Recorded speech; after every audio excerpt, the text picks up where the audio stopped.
잘 사는 자, 이런 제목으로 하나님 말씀을 함께 나누겠습니다.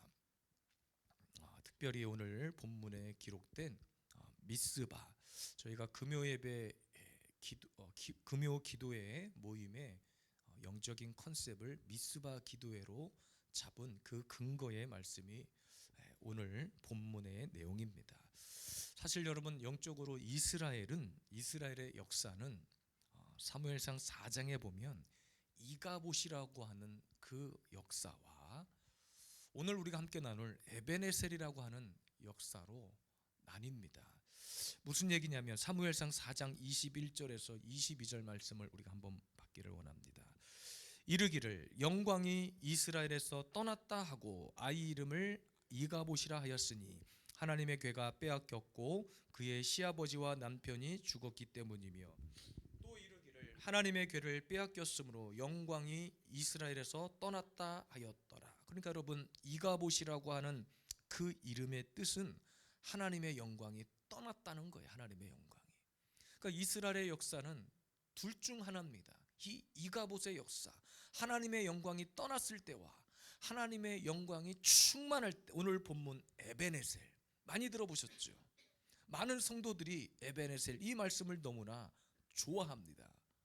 물론 뜻은 하나님이 여기까지 도우셨다, 하나님의 도우심이라고 하는 뜻을 가지고 있어요. 오늘 본문 12절에, 우리가 읽진 않았지만 12절에 사무엘이 돌을 취하여 미스바와 센 사이에 세워 이르되 여호와께서 여기까지 우리를 도우셨다 하고 그 이름을 에베네셀이라 하니라 그랬습니다. 이스라엘의 역사가 두 종류로 나뉘었다는 것은 오늘날 저와 여러분들도 마찬가지예요. 저는 목사로서 여러분 모두가 다 에베네셀의 주인공이 되기를 원합니다. 그런데 많은 성도들이 이가봇의 길을 가고 있습니다.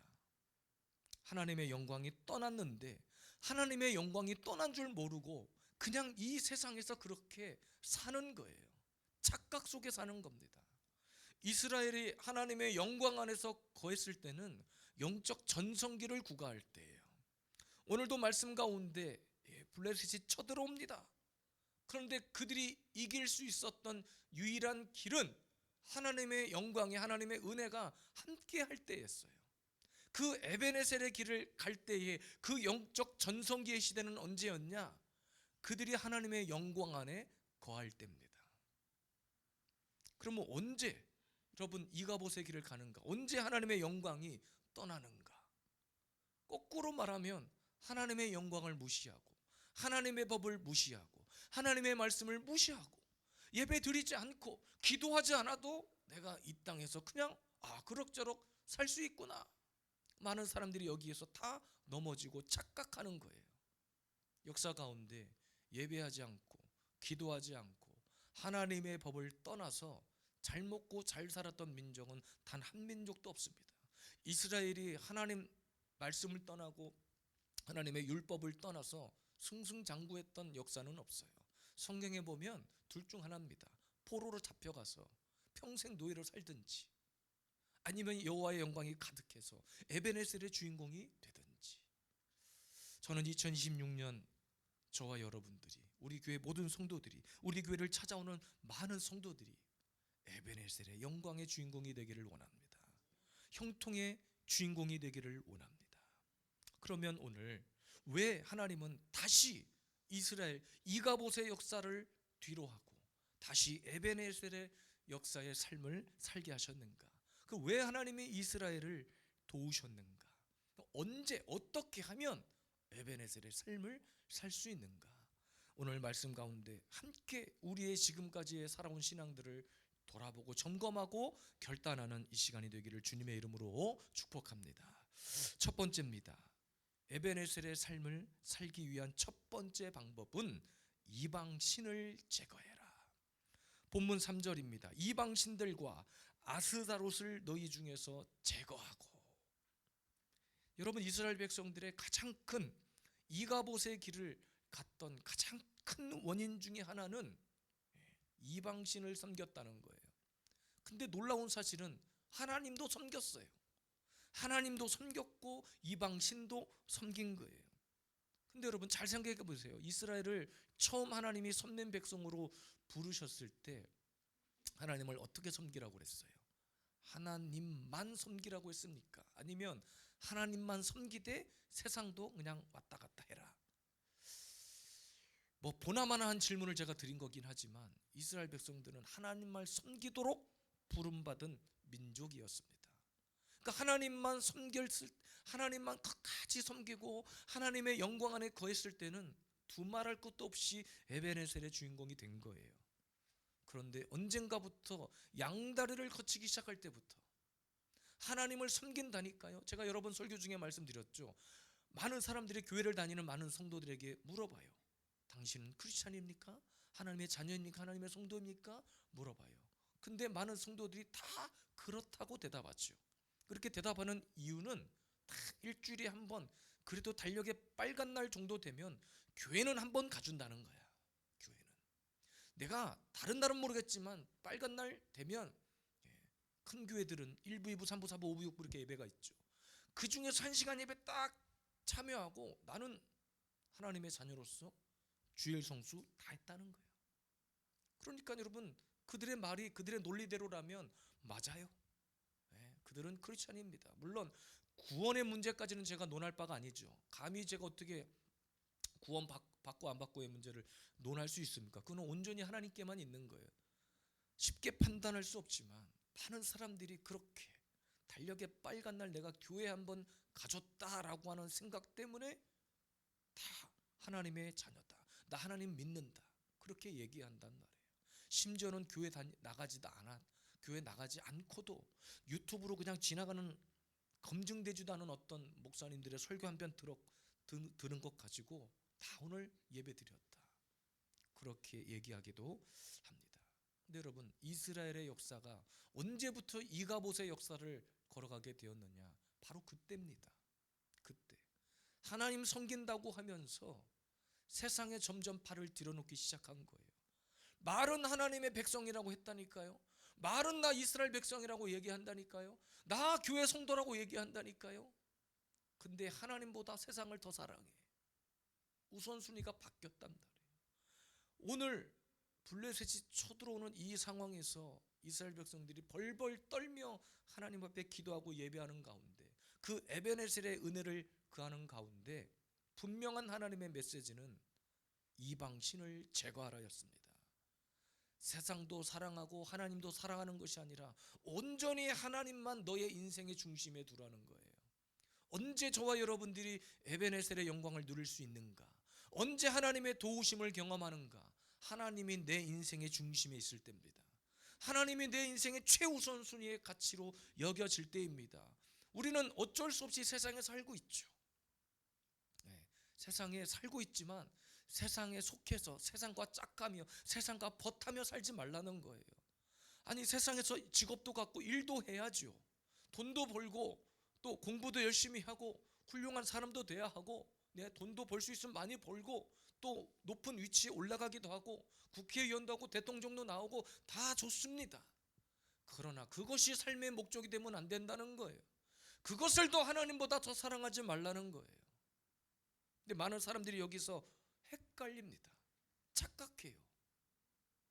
나는 어느 교회에 속해 있기 때문에 교회에 나가지 않아도 나는 그 교회 성도고 그 교회 등록 교인이라는 거예요. 천만의 말씀입니다.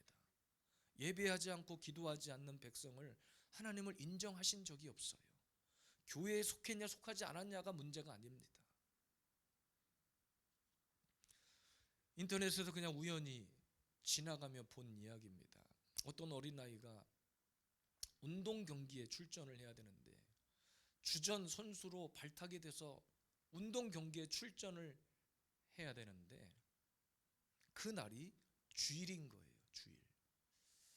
물론 여러분 직업의 특성상 운동 경기에 나가도 누가 뭐라고 할 사람은 없습니다. 그런데 그 아이가 어떤 주니어 운동 선수였던 것 같아요. 주일날이어서 나는 일단 주일학교부터 나가야겠다는 코치한테 이야기를 한 거예요. 코치가 들을 때는 미친 소리 있죠. 야 지금 너를 주전으로 내가 뽑았고 당장 주일날 나가서 경기를 해야 되는데 무슨 지금 주일학교를 나간다고 하는 그 소리냐. 다음 주에 나가라 주일학교.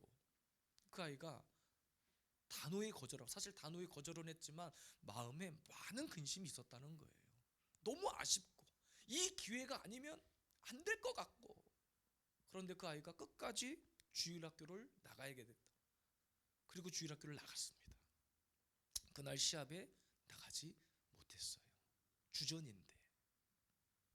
그 게임의 승패는 제가 잘 확인하지 못했지만 그 후에 일어난 놀라운 일은 뭐냐면요, 다음 경기에 어떤 상황이 펼쳐졌는지 모르겠지만 그 아이가 주전으로 나갈 수밖에 없는, 계속해서 이런 상황들이 펼쳐지는데 나가는 경기마다 승리하는 거예요. 그러니까 꼭 주일 경기를 뛰지 않았는데도 불구하고 그 외에 나가지 모든 경기에 있어서 그 아이가 뛰지 않으면 안 될 만큼의 어떤 상황들이 펼쳐지는데, 두 번째는 나가는 경기마다 아주 일치월장한 실력을 뽐내고 승리하고 엄청난 하나님의 쓰심의 역사들이 나타났다는 거예요.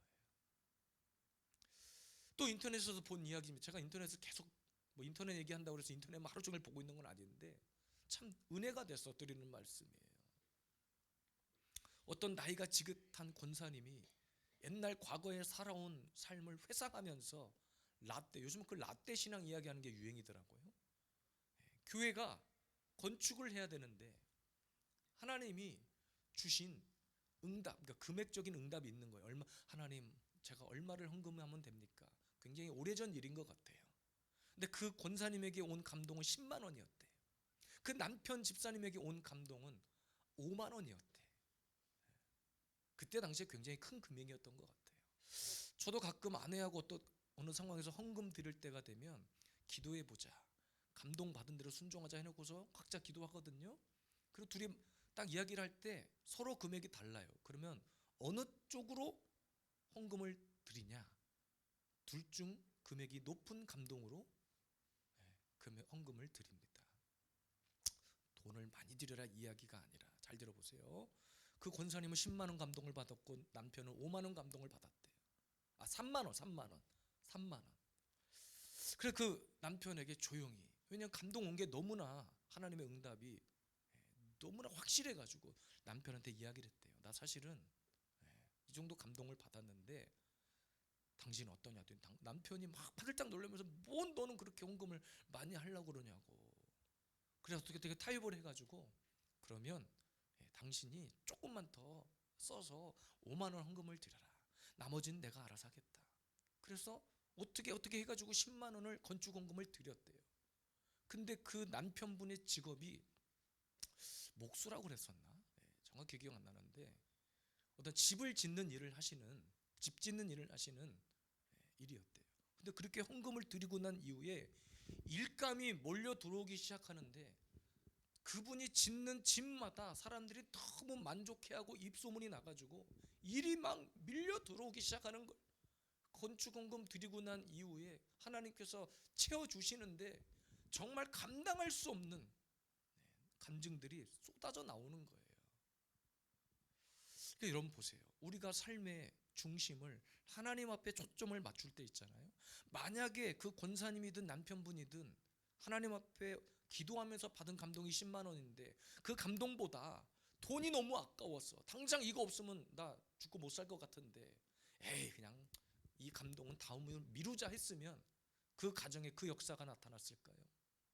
여러분 보세요. 이방신을 제거하라는 것은요, 지금 하나님이 주신 감동, 또 하나님이 나에게 부르심의 자리, 봉사면 봉사, 교회 섬김이면 섬김, 이런 자리에서 여러분 우리가 세상에 나에게 맡겨진 시간, 어떤 형편 다 따질 거 다 따지고 언제 봉사하고 헌금하고 예배드리고 기도하고 언제 하냐는 거예요. 언제 제거하지 못하면 못합니다. 오늘도 여러분 이 저녁에 어떻게 나오셨는지 제가 모르겠지만 이 시간을 내가 하나님 앞에 드리겠다고 결단하지 않으면 이 밤에 나오는 것이 쉽지 않아요. 쉽지 않아요. 지금 우리 아들이 다른 교회, 먼저 섬겼던 교회 수련회를 초청받아서 또 참가를 했어요. 물론 우리 교회 예배가 있기 때문에 못 가게 할 수도 있었지만 그냥 다녀오라고 했어요. 근데 보세요. 고3입니다. 올해 고3이 됐어요. 고3이 되면 여러분, 이런 수련회 겨울 캠프 고3이 딱 되는 순간 예배 자리 보기 힘듭니다. 수련회 가자고 전도사님들이 교회마다 사정을 해야 겨우 그 부모님들이 교회 중직자, 장로, 권사 다 필요 없어. 고3이 되면 어디 고3이 너 학원 먼저 가라. 공부 먼저 해라. 수업 먼저 듣고 와라. 교회는 남는 시간에 나와도 된다. 이런 식이에요. 여러분, 하나님 앞에 이거 구원의 문제를 놓고 봤을 때 가당키나 한 이야기입니까? 여러분들은 시간이 남아돌아서 지금 이렇게 나와 계신 것이에요? 아니잖아요. 하나님 앞에 최우선순위, 하나님을 내 삶의 중심에 두냐 안 두냐는 내가 지금 이방신을 제거하냐 안 하냐 똑같은 문제입니다. 무엇을 더 사랑하느냐의 문제입니다. 내게 주어진 시간을 내 것으로 여기지 않고 내가 먼저 하나님 앞에, 여러분 11조의 개념은 참 다양합니다. 꼭 드리는 물질뿐만 아니라 시간도 11조입니다. 하나님 앞에 드리는 예배도 하나님이 원하시는 그 시간, 교회가 선포한 그 시간, 오늘도 하나님이 이 시간에 예수 비전 체험기를 통해서 예배하기를 원하신다. 그러면 여러분 삶의 우선순위를 여기에다 맞추는 거예요. 여기에다가. 이거 하지 못하면 내 인생의, 내 마음의 중심에 하나님은 멀어집니다. 오늘 3절에 제거하고 이 말은 그것들을 그만 섬기라. 선택하라는 거예요. 이가봇이냐 에베네셀이냐 선택하는 겁니다. 하나님도 섬기고, 근데 세상이 너무나 달콤하니까 아이들이 2박 3일 동안 한 주간 캠프를 했단 말입니다. 근데 다 물어보면요, 시간이 남아서 온 캠프가 아니에요. 저 멀리 경남 거창, 경남 함양 그 거창에서 6명의 아이들이 올라왔어요. 근데 왜 올라왔느냐? 지난 여름에 함께 거기서 캠프했던 좋은 기억이 있으니까 아이들이 가고 싶어 했대, 오고 싶어 했다는 거예요. 아이들이 와서 얼마나 2박 3일 동안 같이 형들하고 어우러지면서 정말 은혜 넘치는 시간을 보내는지 몰라요. 정우영 목사님이 그렇게 고백하시는 거예요. 아침에 새벽에도 저한테 그래요. 목사님 그렇게 열정적으로 기도하고 찬양 인도하셨는데 안 피곤하세요? 아니요, 하나도 안 피곤해요. 육신은 물론 피곤하죠. 근데 그 순간 그렇게 찬양하고 뛰고 기도할 때는 내가 피곤한지 몰라요. 하나님의 은혜를, 그 시간이 너무나 좋은데 아이들이 찬양하는 거 보셨잖아요. 아이들 기도하는 거 보셨잖아요. 어떤 한 아이가 저에게 와가지고 목사님 저녁에 마지막 날인데 기도 시간 너무 짧은 거 아니에요? 나한테 그러더라고. 자기네 다른 교회에서는 수련회 마지막 2시간씩 기도한다는 거야. 우리는 찬양하고 기도하는 거 채 1시간 정도밖에 안 했거든요. 물론 앞에 설교하고 이렇게 찬양했지만 끝나고 왔는데 목사님 기도가 너무 짧은 거 아니에요? 깜짝 놀랐어요. 아이들의 수준이 그래요. 근데 우리 5분 10분 기도하는 거, 엉덩이 붙이고 앉아있는 거 힘들어서 하나님 앞에 그 시간조차 드리는 거 너무나 괴로워하잖아요. 이방 신을 제거해야 됩니다. 하나님보다 내가 더 우선순위로 여기는 것들을 제거해야 돼요. 뒤로 미루라는 게 아니라 완전 제거하라는 거예요. 완전히 끊어버리라는 거예요. 돈 벌지 말고 일도 하지 마라 그 이야기가 아니라 내 마음의 중심에는 오직 하나님, 오직 말씀, 오직 하나님의 그 거룩함이 자리 잡고 있어야 돼요. 어떨 때 에베네셀의 주인공이 되는가? 이방신을 제거하십시오. 하나님보다 더 사랑하는 것, 말씀보다 예배보다 더 사랑하는 것, 여러분 지금까지 뒤바뀌어져 버린 하나님에 대한 그 우선순위를 회복하는, 그리하여 에베네셀의 주인공이 되는 우리 모든 백성들이 되기를 주의 이름으로 축복합니다. 두 번째입니다. 에베네셀의 삶을 살기 위해서 무엇을 해야 되는가? 모여 기도해라. 그렇게 이야기합니다. 5절입니다. 사무엘이 이르되 온 이스라엘은 미스바로 모이라. 또 이어지는 6절에도 그들이 미스바에 모여. 어디에 모였습니까? 미스바에 모여. 6절에 보니까 종일 금식하고 거기에서 이르되 우리가 여호와께 범죄하였나이다. 그러니까 금식하는데 회개하는 장면이 기록되고 있어요. 그러니까 여러분 하나님은 그 기도하는 곳을 통해서 반드시 새로운 역사를 주십니다. 우리가 마음을 모아서 기도할 때 그곳에서 에베네셀의 역사가 시작되는 거예요. 우리 아이들이 2박 3일 동안 열심히 수련회하고 찬양하고 뛰며 그렇게 힘들지만 저희 교회 아끼고 뭐고 음향 장비를 싹 차에다 싣고 가가지고 힘들지만 그곳에서 설치하고 왜 하나님을 찬양하는데 아이들 입장에서 제대로 하고 싶은 거예요. 그냥 설렁설렁 하고 싶지 않은 거예요. 아이들이. 저는 오히려 야 그냥 적당히 하자, 그냥 건반만 가져가다 하고 싶어도 아이들이 다 그냥 이왕 찬양하는 거 풀 세팅으로 가서 세팅해가지고 그곳에서 멋있게 찬양하자 그러는 거예요. 모여 기도할 때 여러분 역사가 일어납니다. 우리 예수비전 세움교회가 언제 이곳에서 에베네셀의 역사가 은혜가 풀어지는가? 함께 모여 예배하고 함께 모여 기도할 때. 그러니까 기도도 여러분 혼자 하는 거 너무나 중요하지만 목사가 함께 모여 기도합시다 기도를 선포하면 모여야 돼. 흩어져서 여러분 그곳에서도 당연히 예배하고 기도자로 살아가지만 모여서 이곳에서 다시 한번 영적으로 회복하고 충전하고 다시 내 안에 부족한 것들을 다 충전해서 나가야 될 거 아니에요. 무엇을 가지고 세상에서 우리가 싸울 수 있냐는 거예요. 무기가 있어야 될 거 아니에요. 총알이 떨어지면 총알을 공급받아야 되고, 수류탄 떨어졌으면 수류탄 공급받아야 되고, 식량이 떨어졌으면 식량을 공급받아야 될 거 아닙니까? 우리가 모여 기도하는 이곳은 바로 그런 곳이에요. 여기서 모여서 기도할 때 그 역사가 일어납니다. 모여 기도할 때 블레셋이 다 아무것도, 이스라엘 백성들이 아무것도 하지 않았어요. 총칼 들고 전략 회의하지 않았습니다. 뭐만 했냐? 모여서 기도했습니다. 사무엘이 모이라고 하니까 모였어요. 여러분 미스바 기도회는 그런 기도 모임입니다. 제가 왜 여러분들을 이 추운 겨울 날씨에 산기도 가자고 했을까요? 그곳에서 경험한 은혜가 있기 때문에 여러분들이 그곳에서 함께 부르짖어 기도할 때 그 역사를 경험하게 하기 위해서 그 맛을 본 사람은 포기하지 못합니다. 기도의 맛을 본 사람은 기도가 중단되지 않아요. 특별히 하나님의 백성들이 모여 기도하는 그곳은 반드시 역사가 일어납니다. 한때 한국교회 기도원 붐이 일어났던 적이 있어요. 8, 90년대, 80년대 중후반, 90년대 초까지 기도원 붐이 일어났습니다. 강남 금식 기도원 같은 데 가면 미어 터졌습니다. 사람들이. 이름만 되면 알만한 기도원들은요 주말이 되면 자리가 없었어요. 전국 사방에서 몰려옵니다. 어디에 특별한 막 은혜가 있고 은사가 있다가 소문이 나면 물밀듯이 몰려왔습니다. 근데 갈수록 기도원들이 사라져요. 기도원은 있는데 집회가 없어. 제가 어린 시절만 해도 기도원 하면 365일 집회가 매일 있었다니까요. 뭐 천마산 기도원, 한월산 기도원, 뭐 할렐루야 기도원, 갈멜 뭐 아직도 존재하는 기도원이 있긴 하지만 집회가 예전만 그런 집회가 아니에요. 물론 기도를 안 한다는 것은 아니지만 지금 이 시대의 성도들의 인식이 바뀌었어요. 물어보면 기도 다 한대.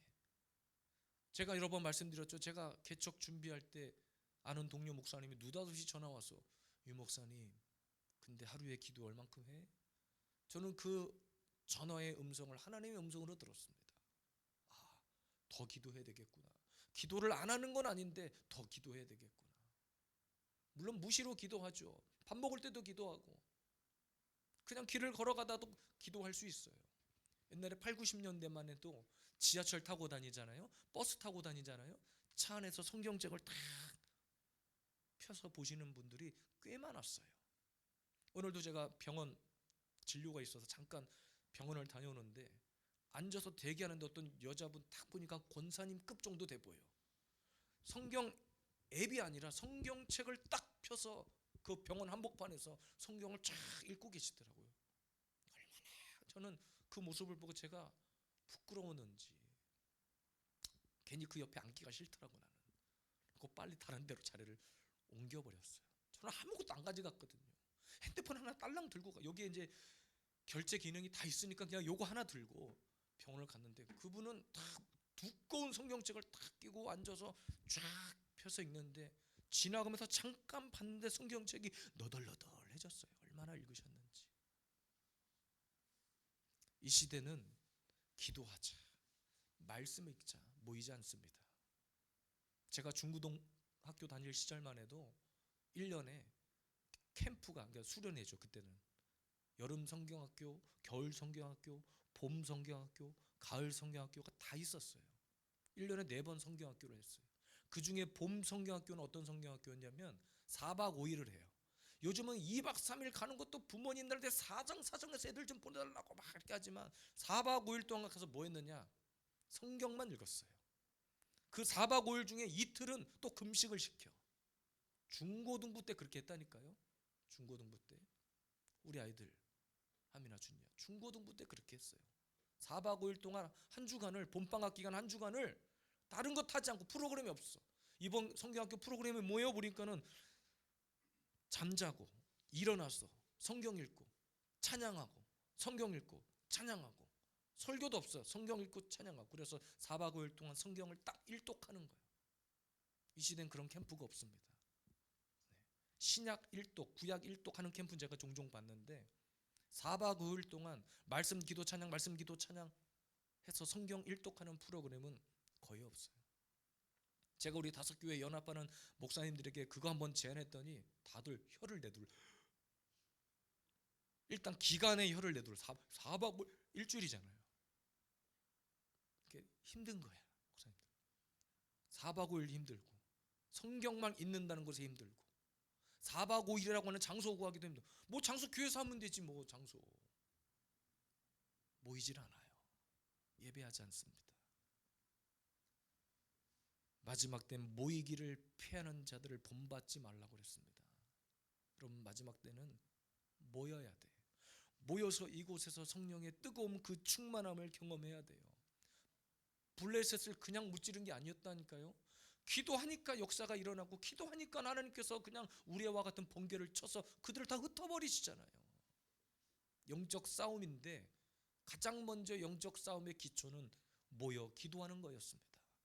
우리 예수비전 세움교회 성도 여러분, 2026년도 목사가 이런저런 여러분들을 귀찮게 하고 싶은 마음이 아니라 모여서 기도합시다. 예배합시다. 어떤 교회는 여러분 금요 예배가 없어요. 많은 교회들이 수요 예배, 금요 예배가 사라져가. 안 모이니까 그나마도 수요일날 오전에라도 모입시다 해서 여자 성도분들 중심으로 오전에 모이는 교회가 있어요. 그러니까 저는 할 수만 있으면, 특별한 일이 없으면 이 우리 교회 선포한 이 공예배, 주일 오후, 수요일, 금요일, 물론 새벽 예배도 있어요. 우리 멀리 사시니까 제가 새벽 예배는 뭐 어떻게 그냥 더 이상 말씀 못 드리겠지만, 하여튼 여러분 수요일과 이 금요일 저녁만큼은 사수하십시오. 제가 이번에도 캠프 가서 아이들에게 그렇게 설교했어요. 목숨을 걸어야 된다. 다 걸어야 된다. 이 시대는 걸지 않으면, 모든 것을 쏟아붓지 않으면 안 돼. 기도하지 않았는데 어떻게 영적인 싸움을 한단 말입니까? 예배드리지 않는데 어떻게 영적인 싸움을 해요?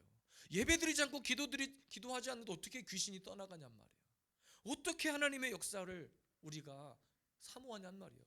가장 기본적인 예배, 기도하지 않는데. 그러면서 하나님 앞에 에베네셀의 하나님 도와주세요. 아무것도 하지 않는데 에베네셀의 역사는 나타나지 않습니다. 예배해야 됩니다. 기도해야 돼요. 이 시대는 예배하고 기도하지 않으면 프로그램으로 살아남을 수 없습니다. 성경 수다방은 말씀을 묵상하고 나누는 자리예요. 해보니까 너무 좋으셨잖아요. 해보니까 말씀을 이렇게 읽는 거구나, 이렇게 깨달아지는구나, 나눔이 이거구나. 함께 모여 위대한 역사를 이루어 나가시는 저와 여러분들 되기를 원해요. 이 시대에 많은 것들이 다 무너졌어요. 많은 것들이 다 잠자고 있어요. 예배하지 않습니다. 기도하지 않습니다. 그리고 하나님의 은혜가 막 임하기를 원해요. 우리 예수비전 세움교회는 2026년도 우리 하나님을 내 인생의 가장 중심에 놓고, 하나님이 원하시는, 또 하나님이 모이자 할 때, 하나님이 함께 하자 할 때 나의 시간 드리고 물질 드리고 나의 삶을 드릴 수 있는, 여러분